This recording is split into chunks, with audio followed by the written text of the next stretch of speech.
Okay, Dave, so 1-0 win against Newcastle Town today. Can you give us your thoughts on the performance? Yeah, I think it was, well, just turning up on the pitch would have been a better performance than Wednesday. I thought we were okay. I don't think we were anywhere near our best. Newcastle are a very good side. I watched them at Ramsbottom Tuesday evening just gone, and we knew that it would be a tough game, which is why we changed the shape a little bit, which is certainly a compliment to them and their qualities. I thought we nullified their attacking threat relatively well. They've had a couple of chances, certainly one at the end, which was more of a half chance, but we've dealt well. The back four was superb. I thought Steve Mason, playing out of position again today was, as he always is, he's an 8 out of 10 every single week sort of performer. And yeah, look, it's 3 points after a really, really poor performance and defeat on the Wednesday, and at this stage of the season, all we want is 3 points. So yeah, pleased. How did you and Terry have to go into this game with regards to the players? Obviously, Wednesday loss against Kidsgrove. So what did you have to do differently to get the players set up and ready for this game? Well, obviously, look, with the game being Wednesday, it's lost us a full week of training with us doing Tuesdays and Thursday nights, so we didn't have any time to work on shape and formation, etc, etc, the normal basic football stuff. But I think people need to just sometimes take a little bit of a breather and just relax and accept that we're at a level of football where we're not a Man City or a Real Madrid, to where you're just going to win week after week after week. It doesn't work like that.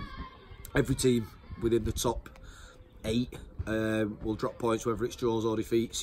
Look, I've seen the results today, and Everton Calls have been beaten at Radcliffe, or against Radcliffe should I say, and for me they're still the best team in the league by quite a long stretch, are Everton Calls, and that just shows you the competitive nature of the league this season. So we just had to sort of settle the group down, keep the staff feet on the ground. We're having a really good positive season, so 2 defeats in 15, 2 defeats in 16 now. I'm not going to start making stupid wholesale changes. One thing that we were very wary of was the fact that the transfer window was on the Thursday, the night after the game. We brought in Dane Smith as a cover and competition for Josh Olorenshaw in net, but other than that, we didn't need bodies. We're not looking at doing drastic changes. Look, yeah, we've lost the game, we've got back on the bike, and there we are with 3 points. So with the 3 points, that sits us on 58 points now, still 5th. How do you see, or how would you like to see the final games of the season going on? I don't think anyone can answer the question. I think if you ask any manager, player, volunteer, anyone at any of the clubs that are in sort of the top 8 positions, I don't think anyone can answer that question. Who knows?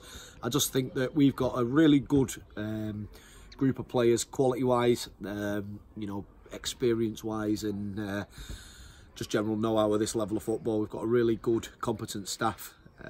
We've got good coaches, good analysis and physio, and Phil, the assistant manager, around us, and we're in a good place. So look, touch wood, we want to get over the line.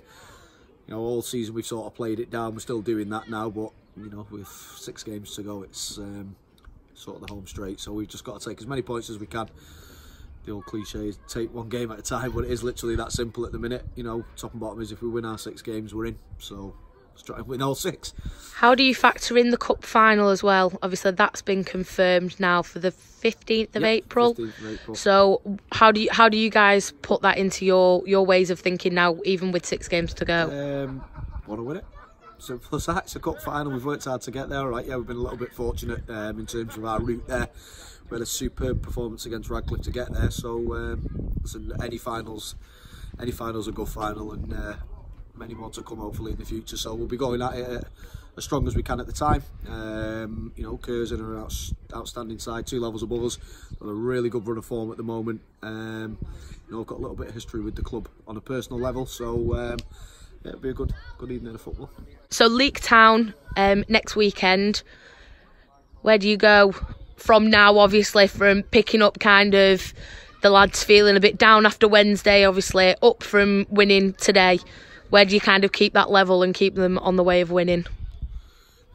Look, I think we've got to keep our feet on the ground. One thing that we sort of addressed, myself, Terry, Phil, all of us, the players themselves, when we arrived today, is I think we've become a little bit cocky, a little bit big-headed across maybe the last 5-6 games. I don't think we've had a particularly good performance. Still, after today, I don't think we've had a particularly good performance since we beat Widnes. you know, that could be down to pitches and, you know, injuries and fatigue, etc., etc. But we've just got to literally steady the ship.